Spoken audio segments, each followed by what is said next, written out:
নেতৃত্ব শূন্য করার এক নীল নকশা ফ্যাসিবাদী হাসিনা প্রণয়ন করেছিল। এই স্বাধীন বাংলাদেশে প্রথম মততন্ত্রের উৎপত্তি হয়েছিল এই শাহবাগে। গভীর রাতে রাত 2:15 সময় তারা সকল আলো নিভিয়ে দিয়ে গণ হত্যাকাণ্ড এখানে ঘটানো হয়েছিল। আর কাউকে সন্তুষ্ট করার জন্য যদি কোনো রায় দেওয়া হয়, জনগণ আবার রাস্তায় নেমে ছাত্র শহীদের হত্যা বিচার নিশ্চিত করার জন্য চেষ্টা করবেন ইনশাআল্লাহ। আমরা বলতে চাই, আপনারা সুষ্ঠু বিচার করুন। সেদিন আপনারা ভুক্তভোগী ছিলেন। আপনার ওই সময়ে গণহত্যা পরবর্তী মানুষ ফুসে উঠেছিল, হাসিনা বিরোধী মনোভাব মানুষের মধ্যে ছিল, কিন্তু রাজনৈতিক দল হিসেবে আপনারা সেদিন বিরোধী দলের যে ভূমিকা পালন করার দরকার ছিল, বিন্দুমাত্র ভূমিকা পালন না করে সরকারের সাথে আঘাত করে সেদিন রাজনীতি আপনারা করেছিলেন। রাস্তায় নামেন নাই, কোনো প্রতিবাদ আপনারা করেন নাই। আমরা সেই ইতিহাস ভুলি নাই। আমরা বলতে চাই, সেই রক্তের ঋণ শোধের সময় এসেছে। যে মানুষগুলোকে হত্যা করা হয়েছে তার সুষ্ঠু তদন্ত করে বিচার নিশ্চিত করতে হবে। ক্ষতিগ্রস্ত পরিবারগুলোকে পুনর্বাসন করতে হবে। তাদের আর্থিক সহ তাদের পরিবারের যে ক্ষয়ক্ষতি হয়েছে, হামলা মামলা হুমকি দেওয়া হয়েছে, লাশ গুম করা হয়েছে, তার সকল প্রতিকার আইনগতভাবে ওই বিচার আইনগতভাবে সেই পরিবারকে দিতে হবে।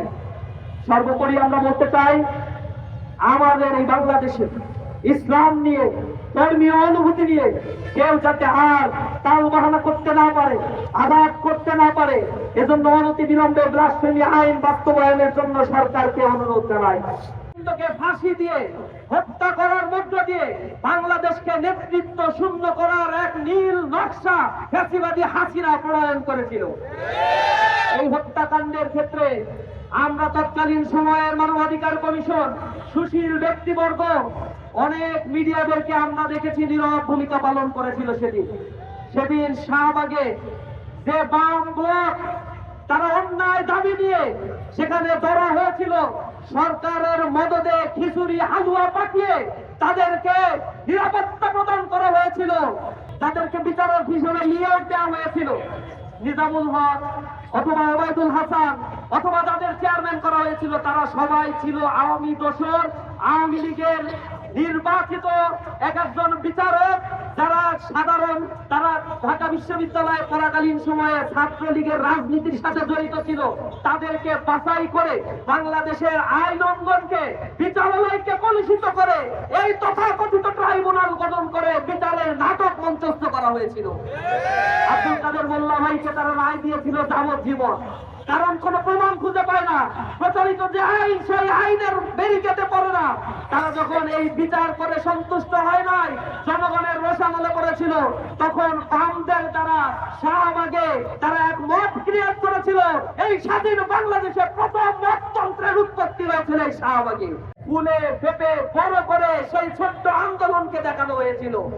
আমরা দেখেছি একটি বিচারের, একটি আইনে বিচার করে রায় দেওয়ার পরে আবার সেই আইন পাল্টিয়ে যার রায় দেওয়া হয়েছে, ইতিহাসে এক বিরল ঘটনা ঘটিয়ে আবার সেই মানুষকে ফাঁসির রায় দেওয়া হয়েছিল। অন্যায়ভাবে একের পর এক ফাঁসির কাস্টে ঝুলানো হয়েছিল।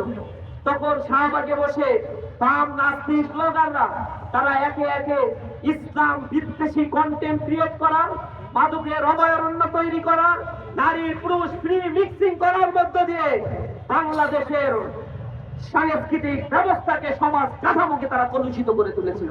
সুষ্ঠু বিচার না করে, ধর্ম বিদ্বেষীদের বিরুদ্ধে ব্যবস্থা না নিয়ে সরকার সেদিন নীল নকশা প্রণয়ন করেছিল। আইন শৃঙ্খলা রক্ষাকারী বাহিনীর আওয়ামী পেটুয়া সদস্যদেরকে সেখানে নিয়োজিত করেছিল, বিজিবিদেরকে এখানে মোতায়েন করা হয়েছিল, ঘুম বাহিনী, র্যাব বাহিনীকে এখানে মোতায়েন করা হয়েছিল। এরপরে তারা নতুন নকশা করে গভীর রাতে রাত 2:15 সময় তারা সকল আলো নিভিয়ে দিয়ে গণ হত্যাকাণ্ড এখানে ঘটানো হয়েছিল। ওই গভীর রজনীতে প্রায় 1,55,000 রাউন্ড গোলাবারুদ ব্যবহার করা হয়েছিল নিরস্ত্র মানুষের উপর।